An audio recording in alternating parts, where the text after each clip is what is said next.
Declaraciones y actitudes de quienes leyeron el tercer secreto de Fátima. Las declaraciones y actitudes de quienes leyeron el tercer secreto de Fátima vienen a confirmar todo lo expuesto en cuanto a lo sustancial del tercer secreto. Quienes leyeron el tercer secreto, desgraciadamente, ni Monseñor da Silva, primera instancia directa en la jerarquía, a quien correspondía el tercer secreto, el obispo de Leira, Portugal, en ese entonces, ni Pío XII, el Papa, leyeron el secreto.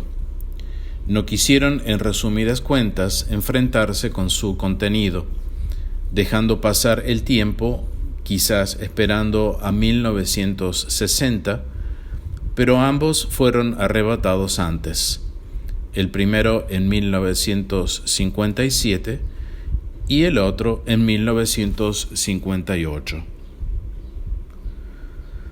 Sor Lucía, cuya misión era transmitir el mensaje a la jerarquía de la Iglesia y no el publicarlo al mundo, hizo prometer ante la desidia de Monseñor da Silva que fuese abierto en 1960 para que el mundo lo supiera, pues es la jerarquía y no Sor Lucía quien tiene el deber de publicar al mundo el tercer secreto. Y esto en razón del contenido que concierne directamente a las autoridades de la Iglesia.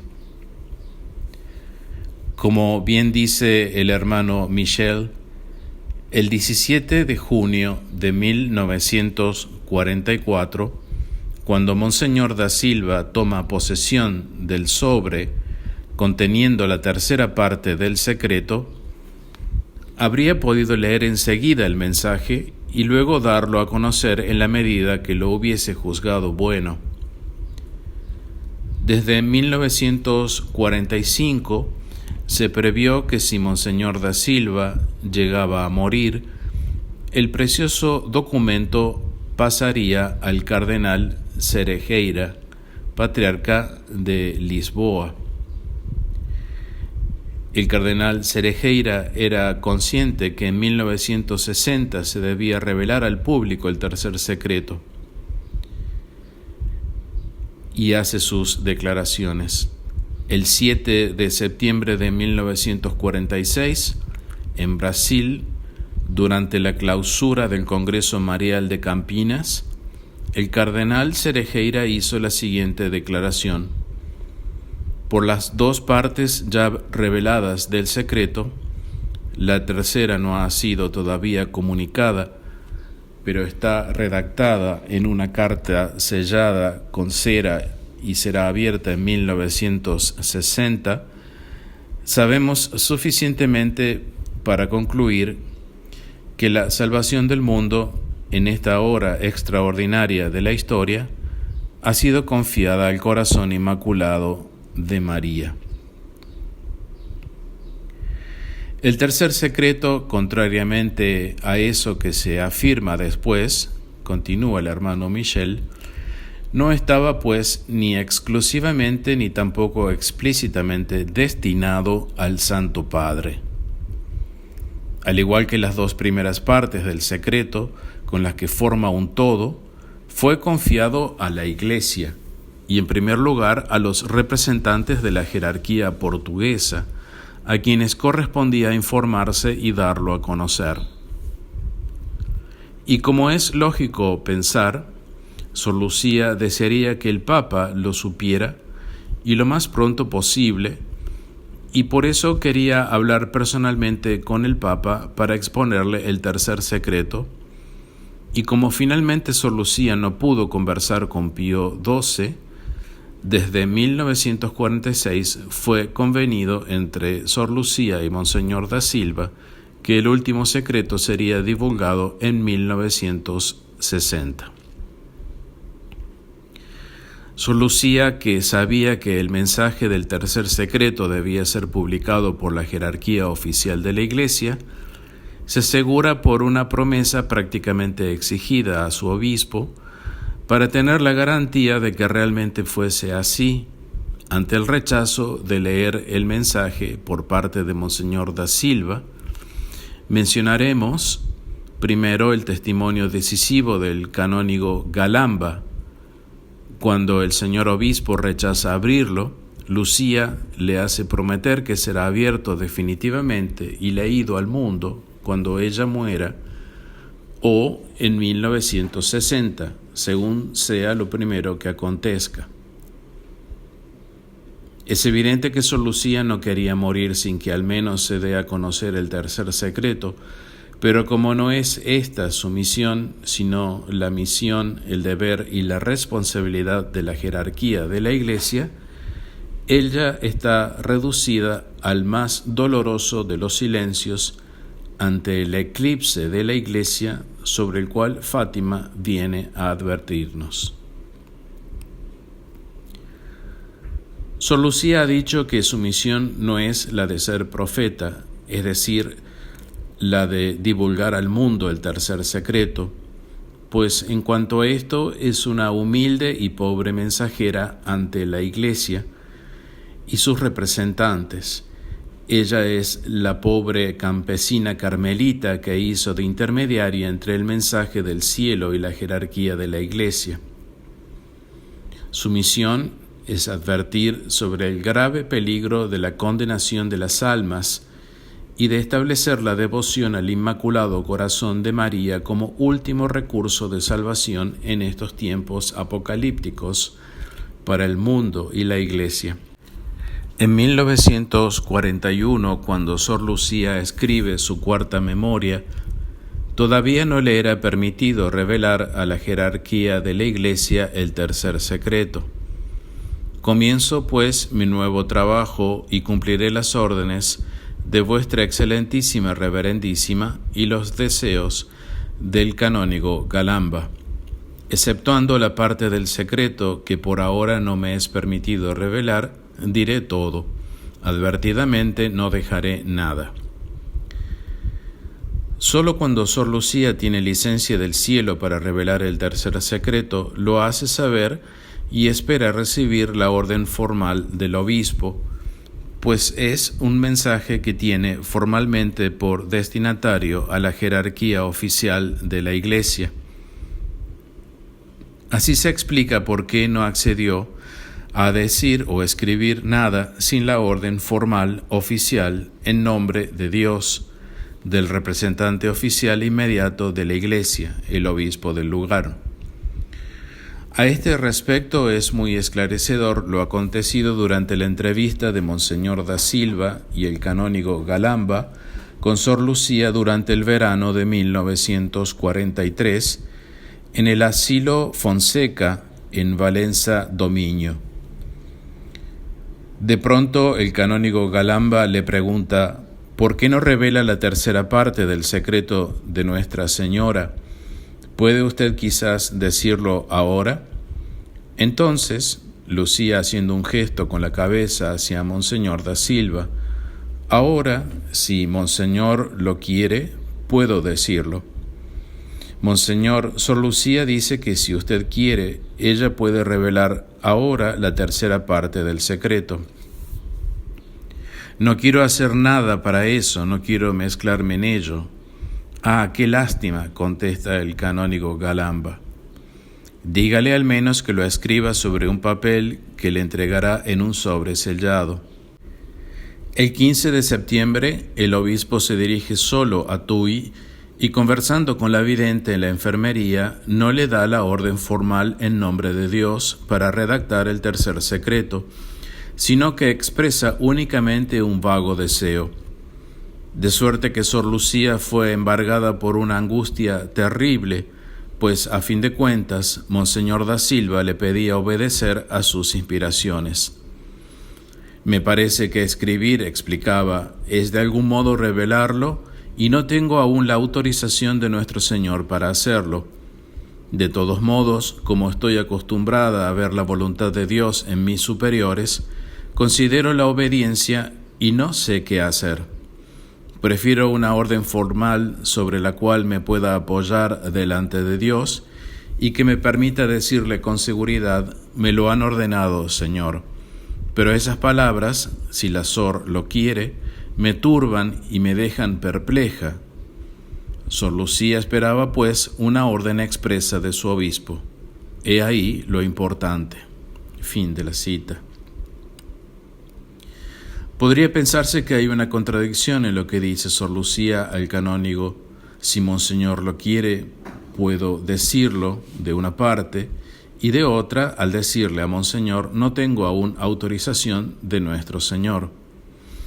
La contradicción es aparente, pues Sor Lucía sí podía decirlo, pero a condición de que el obispo, la jerarquía, se lo pidiera expresa y formalmente en nombre de la Iglesia, lo cual hace Sor Lucía con sencillez y humildad, exponiéndole la dificultad en revelarlo sin una orden formal de parte suya. Finalmente, a mediados de octubre de 1943, Monseñor da Silva le da la orden que Sor Lucía reclamaba. Después de algunas dificultades, redacta el tercer secreto, fortalecida por la aparición de la Virgen el 2 de enero de 1944 en Tuy. El 9 de enero de 1944 avisa a Monseñor da Silva que está escrito lo que le había mandado.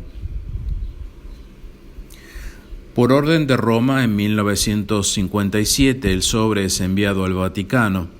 Monseñor Venancio, secretario de Monseñor da Silva, pide hacer una copia del original que se conserve en Portugal, pero no lo logra. Solo pudo observar a trasluz el sobre conteniendo el otro sobre con el mensaje que estaba escrito en una pequeña hoja de papel. El tercer secreto lo leyó Juan XXIII, su confesor Monseñor Cabaña, su secretario privado Monseñor Capovilla, un traductor portugués de la Secretaría de Estado, Monseñor Tavares. Después, el falso papa lo hace leer al cardenal Ottaviani, prefecto del Santo Oficio. El falso papa Juan XXIII manifestó en agosto de 1959, después de haber leído el tercer secreto: esto no concierne a los años de mi pontificado. Fin de la cita. Estas palabras son muy significativas y reveladoras para quien está en la pista. Solo acontecimientos de carácter apocalíptico pudieron hacer pensar que lo profetizado no podía tener ahora lugar. Al igual que la hora de la muerte, todo el mundo la deja para más adelante, no piensa que puede ser ya ahora.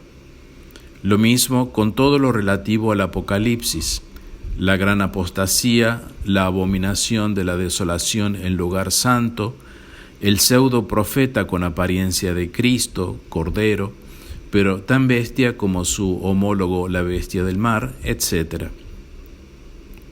Es decir, que sobre los últimos tiempos y la parusía nunca pensamos que pueda ser en estos tiempos, sino más lejanos, y cuanto más lejanos, mejor. El tercer secreto no es una simple invitación a la oración y a la penitencia, ni trata de catástrofes materiales, guerras, destrucción, etc. Esto ya está contenido en la segunda parte del secreto, el cual tiene 3. Sí, 3 partes que forman un todo armónico, pero que son 3 cosas distintas. Es por su contenido apocalíptico que Roma no ha querido revelar el tercer secreto, en el cual está involucrada también la Iglesia con esta crisis de fe. La jerarquía oficial de la Iglesia está comprometida en el tercer secreto, y esta es la razón por la cual, en última instancia, no se revela el tercer secreto, pues señala con el dedo la crisis de fe de la cual es responsable el Conciliábulo Vaticano II y también en gran parte el falso Papa Juan Pablo II, quien siguió la misma línea. Las palabras del falso Papa Juan XXIII por sí solas revelan el carácter profético del tercer secreto, que están en armonía con todo el aspecto apocalíptico del tema. El cardenal Cerejeira hace una interesante reflexión al respecto, muy bien comentada por el hermano Michel. No se trata tampoco de profecías de felicidad. El tercer secreto de Fátima no se aviene ciertamente con las opiniones llenas de optimismo del Papa Juan XXIII, anunciando que el concilio será un nuevo Pentecostés, una nueva primavera de la Iglesia. Si hubiera sido esto, él mismo o sus sucesores nos lo habrían revelado. Si hubiese sido alegre, decía el cardenal Cerejeira al padre Caillón, nos lo hubieran dicho. Puesto que no nos dicen nada, es porque es triste. Fin de la cita.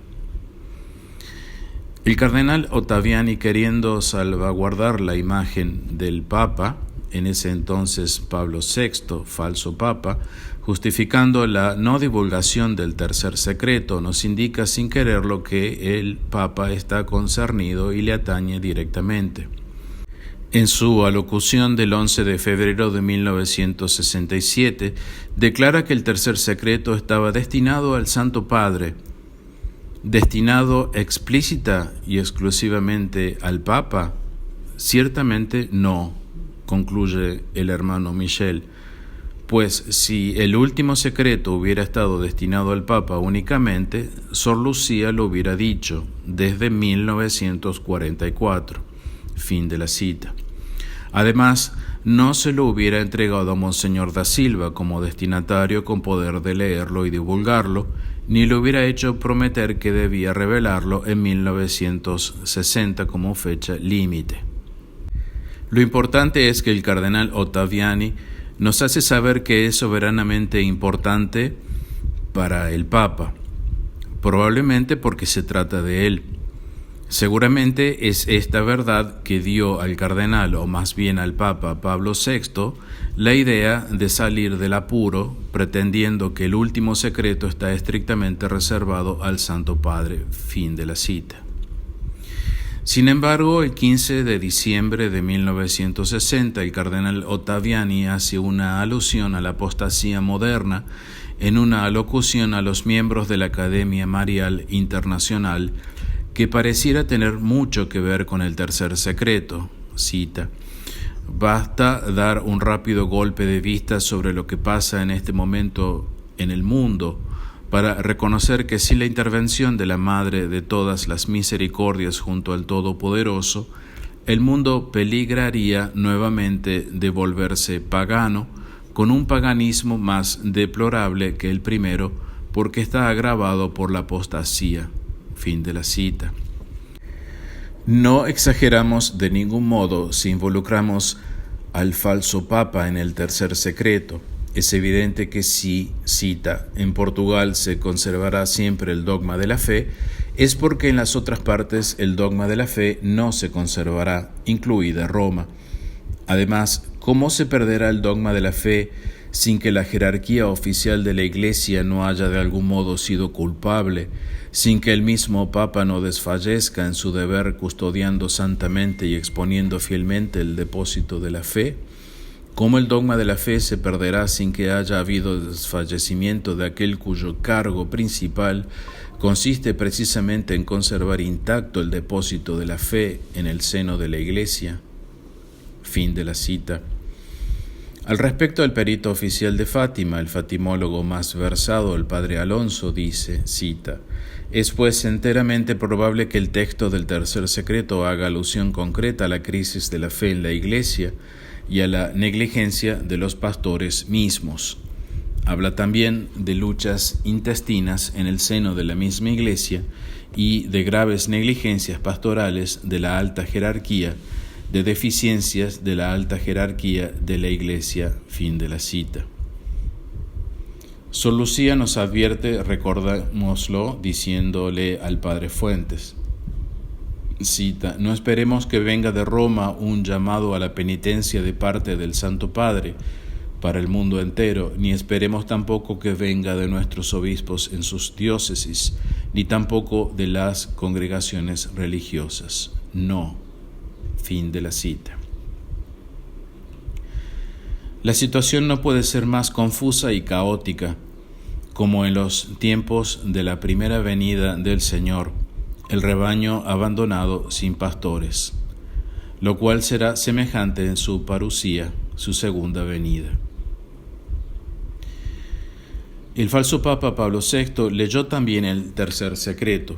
Cita: Pablo VI, escribe Monseñor Loris Capovilla, pide informaciones respecto a este documento, y no me acuerdo si fue en julio de 1963 o algunos meses después.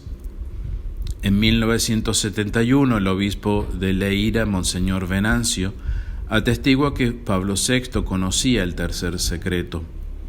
Fin de la cita, pero sin decir públicamente nada, salvo evasivas. El falso Papa Pablo VI menciona algunos temas mencionados en el tercer secreto, pero con el fin de disipar cualquier sospecha sobre su contenido, poniendo así el dedo en la llaga durante una conversación con un periodista milanés en el otoño de 1965. Cita: El concilio está a punto de demostrar que al lado de una crisis de la fe en el mundo no hay afortunadamente, crisis en la Iglesia. Los temas más graves, tales como el de la libertad religiosa, han sido debatidos con amor por la Iglesia. La formación de dos corrientes, progresista y no progresista, como dicen, no pone jamás en cuestión la fidelidad a la Iglesia.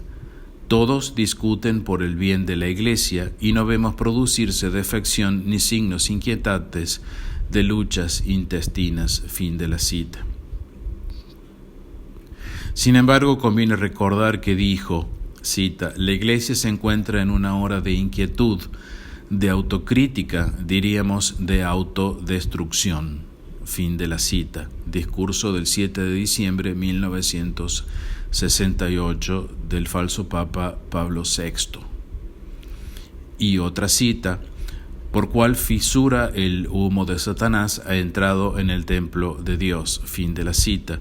Discurso del 29 de junio de 1972 del falso Papa Pablo VI. El falso Papa Juan Pablo II lo lee, pero sin hacer caso. Cita: antes de dirigirse a Fátima, Juan Pablo II leyó la tercera parte del secreto y consultó a un prelado portugués de Roma a fin de que le traduzca con todos los matices de ese dialecto portugués. Fin de la cita. El peligro de la apostasía es mencionado por el falso Papa Juan Pablo II en su primera peregrinación a Fátima en 1982, cuando dice, cita: la sociedad es amenazada por la apostasía, amenazadas por la degradación moral. Fin de la cita. El cardenal Ratzinger es otra de las personas que leyó el tercer secreto y resulta interesante, pues ha dicho algunas cosas muy importantes que vienen a corroborar lo que hemos dicho sobre el tercer secreto y la crisis de fe. En agosto de 1984, el cardenal Ratzinger, en sus declaraciones al periodista Vittorio Messori, cita, afirmaba que en el tercer secreto de Fátima, del que tuvo conocimiento, había trazos de los peligros que recaen sobre la fe y la vida cristiana, por consiguiente sobre el mundo. Fin de la cita. Al periodista que le pregunta por qué no se ha revelado el tercer secreto, el cardenal Ratzinger responde, cita, porque según el criterio de los papas, no añade nada distinto a todo eso que un cristiano debe saber de la revelación, un llamado radical a la conversión, la gravedad absoluta de la historia, los peligros que recaen sobre la fe y la vida cristiana y en consecuencia sobre el mundo. Después, la importancia de los últimos tiempos. Pero las cosas contenidas en este tercer secreto corresponden a eso que anuncia la Escritura. Fin de la cita. Cuando en realidad no revelaron nunca el tercer secreto, porque ellos eran los autores de todas esas desgracias que el tercer secreto anunciaba. Ven, Señor Jesús, ven pronto, concédenos la gracia de amar tu venida. En la próxima entrega hablaremos del testimonio de los peritos